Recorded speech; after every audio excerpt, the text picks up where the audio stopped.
يا أهلا يا أهلا، حلقة جديدة وبودكاست حياة بدون ألم.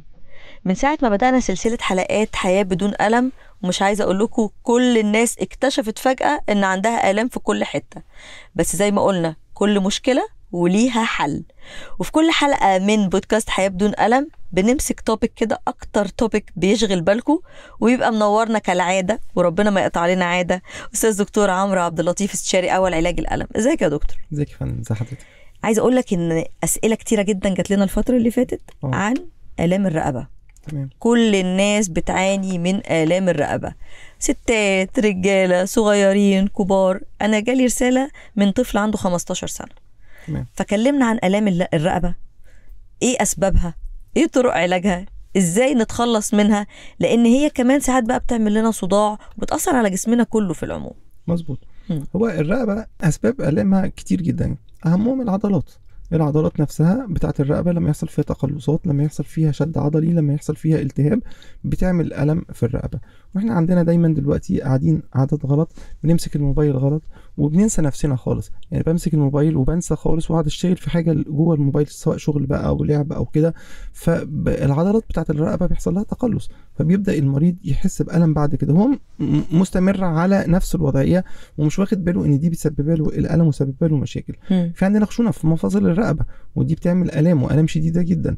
عندنا انزلاق غضروفي في الرقبه، ده بيعمل صداع، بيعمل الم شديد، بيعمل تنميل وكهرباء بتاخد من الكتف لحد الايدين، لحد صوابع الايدين، ويجي المريض يشيل حاجه تقع من ايده، ما يقدرش يرفع ايده اساسا. يعني ممكن مشاكل فقرات الرقبه توصل لحد كف الايد. طبعا، لان هو اساسا تغذيه الكتف وتغذيه الايد كلها بتطلع من اعصاب الرقبه.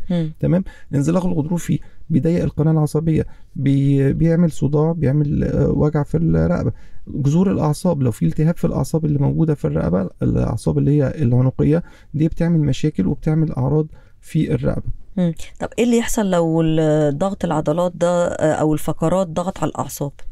بيحصل تنميل وكهرباء، بيحصل تقل في الدراع، بيحصل وجع في الصدر، المريض ما بيقدرش يشيل حاجة، بيحصل أمور كتير بتضايق المريض جدا يعني. والرقبة نفسها والصداع الشديد جدا المريض ما بيتحملوش. صداع بتاع الغضروف أو صداع بتاع آلام الرقبة بيبقى من الحاجات المؤرقة جدا، واللي بتنبهنا إن في مشكلة عند المريض ده. في ناس بتلجأ للحل تقول لك البس رقبة عشان يثبت الوضع كده، بس انا شايفه او وجهه نظري، طبعا حضرتك تفيدنا اكتر، ان ده مش حل. بالنسبه للرقبه، الرقبه دي بنستخدمها في استخدامات معينه، مش في كل الحالات. فهو المريض لما يلبسها على طول بتضعف عضلات الرقبه، فبتزود الحمل على الاعصاب، بتزود الضغط على الاعصاب، فبتعمل مشاكل كبيره جدا. فلازم الرقبه دي ما نستخدمهاش غير بعد العمليه، لو عملت عمليه جراحيه لا قدر الله، لو عملنا حقن بنقعد ممكن نلبسها فتره بسيطه جدا، لكن مش في كل الاوقات. انا عاوز اقوي عضلات الرقبه عشان المريض يقدر يحرك رقبته بطريقه كويسه، عشان ده الوضع الطبيعي، مش الوضع الطبيعي ان انا اضعف العضلات بتاعتي بناء على تعليمات الطبيب. بالظبط، مش من نفسك. بالظبط. طب في شغلانات هو غصب عنه للاسف بتؤدي الآلام الرقبة، اللي قاعد في بنك، اللي شغال على مكتب على كمبيوتر أو لابتوب، اللي ماسك الموبايل للأسف، اللي هي القعدة دي، بس دي خطأ، دي مش شغلانة. يعني في شغلانات هي للأسف بتؤدي لآلام الرقبة، اللي هو قاعد يكتب على طول واخد الانحناءة دي. طب إيه اللي يعملوه يعني علشان خاطر يحموا نفسهم من المشاكل دي؟ في بعض التعليمات المعينه بنخلي يعني المريض يعملها عشان خاطر ما يحسش بالكلام ده. يعني انا مثلا لما اجي اقرا حاجه مش لازم يعني اوطي راسي عشان اقراها، ممكن احطها قدامي بحيث ان راسي تبقى مفروده. لما اجي ابص على حاجه مش لازم برضو ابقى موطي راسي. لما اقعد فترات طويله بعد 5 دقائق او 10 دقائق اقوم لازم احرك، ما افضلش على الوضع ده ثابت. يعني دايما بيأثر على فقرات الظهر كمان، بيأثر على فقرات الرقبه وفقرات اسفل الظهر كمان. طبعا. فلازم اعمل الحاجه الثانيه، التمارين لتقويه عضلات الرقبه، عشان لما اقعد فتره وحاطط رقبتي او مثبت رقبتي على وضع معين، يبقى التحميل كله على العضلات، ما يبقاش تحميل على الفقرات بتاعه الرقبه، فما يحصلش خشونه وما يحصلش ضغط على الاعصاب. طبعا العادي بتاعنا زي ما كل مره بننوه ونقول ان الناس بتشخص نفسها، انه تلاقيك نايم غلط، بس المخده هات مخده طبيه، لا ده شويه برد في العظم، خد لك حقنه مسكن، مرهم، ادهن مرهم كويس علشان خاطر برضو تحس ان انت بقيت احسن. التشخيص الغلط ده ممكن يؤدي لايه؟ ولما احس بايه اقول لا ده لا برد ولا نومه غلط ولا حاجه، انا لازم اروح لدكتور عمرو، مفيش عندي اختيار تاني. هو التشخيص الغلط ده بيؤدي ان المريض يجي لنا بعد فتره طويله، بعد لما لو في مشكله بسيطه تبقى تفاقمت. يعني انا لو عندي ضعف في العضلات بسيط، طب انا لو قويتها من الاول مش هيجيب بعد كده خشونه في الرقبه، مش هيجيب بعد كده انزلاق غضروفي، لان ضعف العضلات ده ممكن يؤدي الى انزلاق غضروفي، لان ضغط كله على الاعصاب فبيعمل انزلاق غضروفي، بيعمل خشونه. فانا لو قويت العضلات من الاول، او لو بدات اعرف ان في مشكله في العضلات عندي فرحت للدكتور، فالدكتور بيداني تمرينات بسيطه اقدر اعملها، او اداني مرهم معين او كريم معين ادهنه على الرقبه ريح العضلات شويه، ده بيحسن من ان انا الحاله بتاعتي تتحسن. دايما بنقول الوقايه خير من العلاج. فانا لما اجي بدري للدكتور يقدر يديني نصايح بسيطه، يقدر يديني حاجات معينه اقدر اتحسن فيها. لكن انا لما اتاخر هيجي لي المريض عنده مشكله في العضلات، مشكله في الخشونه، مشكله في العمود الفقري، فهيبقى بدل ما هو عنده مشكله كان عنده مشكله واحده بقى عنده 3 مشاكل. فانا مطالب بان انا احل ال3 مشاكل، فهتاخد وقت مني، فالمريض برضه هيحس ان هو ما تحسنش بسرعه. فهو دايما الوقايه خير من العلاج. طيب انا علشان اسهل على الناس اللي بتشوفنا دلوقتي، انا المريض وجيت لدكتور عمرو، بما انه هو ما شاء الله من امهر واكفأ الاطباء في مجال علاج الالم، قولي حضرتك ايه طرق العلاج اللي ممكن نعملها في العياده بدون طبعا تدخلات دخول اوضه العمليات، يعني تدخلات محدوده، وايه انواع الحقن اللي حضرتك ممكن تعالجني بيها؟ انا العيان وانا جيت لدكتور عمرو. تمام. الاول انا لازم اشخصك الاول تشخيص مناسب، هل احنا عندنا مشكله في العضلات، ولا في خشونه في الفقرات، ولا عندنا انزلاق غضروفي، ولا في ضغط على جذور الاعصاب. ده فحص ولا حضرتك بتطلب اشعاعات او حاجه معينه؟ فحص واشعه رنين. تمام. اشعه رنين بتبين كل حاجه موجوده، بتبين العضلات وبتبين المفصل الخلفي للفقرات وبتبين العمود الفقري وبتبين جذور الاعصاب. طيب ببدا اشوف المريض ده عنده ايه، هل عنده حاجه واحده ولا عنده اكتر من حاجه، لان زي ما احنا قلنا ممكن المريض يبقى عنده كذا حاجه. فبشوف لو العيان مثلا جاي مثلا عنده تقلص في العضلات بس، احنا ممكن نديله دواء بسيط مرخي للعضلات، مع باسط للعضلات مع كريم بسيط بيرخي العضلات، وبعد كده بنبدا نديله علاج تاهيلي لتقويه عضلات الرقبه بدون اي تدخل خالص. تمام. طيب لو المريض ما تحسنش على الباسط للعضلات، بنبدا نحقن برضو في العياده بطريقه بسيطه جدا للعضلات عشان نفك العضلات، نحقن مرخي للعضلات. يعني ابسط حاجه عندنا مرخيه للعضلات، بعض الادويه المعينه مرخيه للعضلات، ودي حقن عضل في العضلات بتاعه الرقبه بنحقنها له عشان تفك العضله، علشان العضله دي ما تضغطش. بالظبط، عشان ما تضغطش على العمود الفقري وما تضغطش على الاعصاب. طيب في بقى خشونه، الخشونه دي بنبدا نعالجها سواء عن طريق حقن البلازما الغنيه بالصفائح الدمويه او عن طريق سائل زلالي، بس في الفقرات دي بتبقى فقرات صغيره. كنت لسه هقول لحضرتك خشونه فقرات الرقبه، فقرات الرقبه بتبقى فقرات صغيره، فمش بنحتاج زي مثلا المفاصل الكبيره زي الركبه وزي الكتف مثلا ان احنا نحقن مثلا سائل زلالي عالي الكثافه. بندي سائل زلالي بسيط مش عالي الكثافه، يمنع الاحتكاك، يقلل الاحتكاك ويمنع الاحتكاك. ممكن احيانا نحقن معاملات النمو، خلاص، ممكن نحقن ستيم سيل، دي برضو بتساعد شوية، بتقلل الإحساس بالألم. طيب عندي انزلاق غضروفي، لا انزلاق غضروفي ده محتاج حقن، وحقن جوه القناه العصبيه عشان نوسع القناه العصبيه من خلال حضرتك من خلالي. بس دي بقى بتتعمل في مستشفى، مش عشان فيها مشكله، بس عشان خاطر فيها بعض البريكوشن بناخدها قبل تعقيم واجهزه معينه، لازم نكون شايفين ان احنا في المكان المناسب ونحقن، والمريض بيخرج في نفس اليوم ان شاء الله. تمام.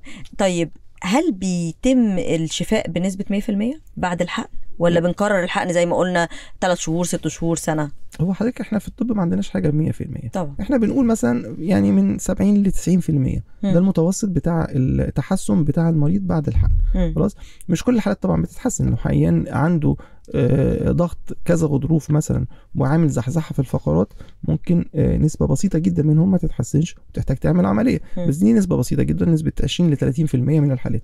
لكن احنا عندنا من 70 ل 80% من الحالات عن طريق الحقن بتتحسن. والتحسن في الرقبه حتى لو في انزلاق غضروفي بيبقى سريع جدا وبيبقى سهل جدا، ومعظم حالات الانزلاق الغضروفي بتاعت الرقبه بتتحسن بالحقن، لان القناه العصبيه عندنا في الرقبه بتبقى صغيره، غير القناه العصبيه في اسفل الظهر بتبقى واسعه، فانت محتاجه اكتر من جلسه عشان الحقن. يعني القناه العصبيه في الرقبه لو غضروف واحد او غضروف اكتر من غضروف بس بسيط مش كبير، بتحتاج حقنه واحده. لو اكتر من غضروف او غضروف كبير ضاغط على القناه العصبيه، ممكن نحتاج حقنتين، بين الحقنه والحقنه 6 شهور. بتشوف حالات قد ايه ولاد صغيرين جايين لك نتيجه البلاي ستيشن والموبايل واللابتوب والحاجات دي كلها؟ حالات كتير جدا بنشوفها. والتحسن بتاع الصغيرين على فكره بيبقى اسرع كتير من التحسن بتاع الكبار وبيقعد فتره طويله. بس لما يرجع لعاداته السيئه تاني، ما هو احنا بقى بنديله بقى النصايح والتوجيهات المعينه ان هو ما يرجعش للعاده اللي هو او السبب اللي هو سبب له كده. فهو كتير منهم الحقيقه بيلتزموا لما يلاقي نفسه اتحسن ويلاقي نفسه الدنيا بقت افضل ورجع لوضعه الطبيعي بدون الم، بيتحسن وبيستمر على التعليمات اللي احنا مدينها له. يعني ما بقاش علاج الالم مقتصر على السن الكبير؟ لا خالص. يعني بقى دلوقتي بيجي لحضرتك شباب صغيرين وناس صغيرين واطفال، انا بقول لحضرتك في 15 سنه بيعانوا، في ناس صغيرين جدا بيجي لنا. يعني انا بقول لك ان هم سموها موبايل سيندروم، بقت حاجه مصاحبه نتيجه ظهور الموبايلات في حياتنا، وان احنا ما بنقدرش نستغنى عن الموبايل، فخلاص كل الناس موطيه بتعمل لهم هم مع الاوقات. تلاقي ان بقى في مش ادب بس بيبقى في الرقبه نفسها نتيجه ان هو على طول محني بالطريقه دي. والمسكنات فعلا هي مش امان، عشان برضو الناس تبقى اخده بالها ان هي مش امان لكل الحالات.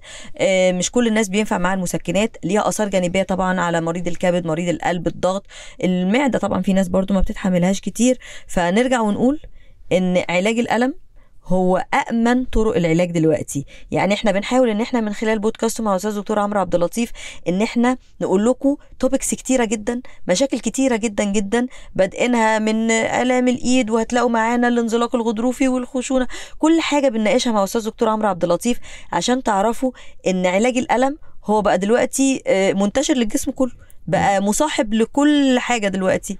مظبوط. واحنا هدفنا اساسا ان احنا نقلل من استخدام المسكنات، لان زي ما حضرتك قلتي بتؤدي الى مشاكل كتير جدا، بتبوظ اعضاء الجسم كلها، مش حل. وبعدين المريض بعد فتره بيبقى برضه بيتألم، يعني حتى مع المسكنات برضه بيتألم. اصل هو المسكن اقصى مسكن هيديني مثلا 12 ساعه لو فرضنا. بالظبط. طب وماذا بعد ال 12 ساعه؟ حاجه قويه. وبعد شويه هو حتى ال 12 ساعه دي ما بيكملهاش، يعني هو المريض بيتحسن 3 4 ساعات وبعد كده بيفضل يتألم. بالظبط، والحاله ممكن تسوء لانه بيعالج العرض وليس المرض. مظبوط. طب ما نختم بنصيحه كده من حضرتك، لان اعتقد 99% من اللي بيتفرجوا علينا دلوقتي عندهم مشاكل في الرقبه. بالنسبه لمشاكل الرقبه اهم حاجه العلاج الطبيعي، الرياضه، تقويه عضلات الرقبه. ما ننساش نفسنا واحنا بنذاكر او احنا بنتعامل مع الموبايل او بنتعامل في شغلنا حتى. ممكن بعد 5 دقائق او 10 دقائق نغير الوضعيه شويه، نقوم نتمشى شويه. الوزن الزياده بيفرق معانا كتير جدا جدا، بيحمل على عضلات الرقبه.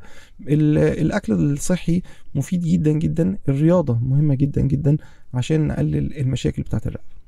ميرسي يا دكتور عمرو، شرفتني ونورتني. وزي ما انتم شايفين احنا كل حلقه بنعمل سبوت لايت على مشكله معينه من المشاكل اللي انتم بتقابلوها. ده احنا كمان بدانا ناخد الرسائل بتاعتكم ونشوف اكبر مشاكل بتواجهوها علشان تلاقوا الحل، وان شاء الله هتلاقوا الحل مع استاذ دكتور عمرو عبد اللطيف.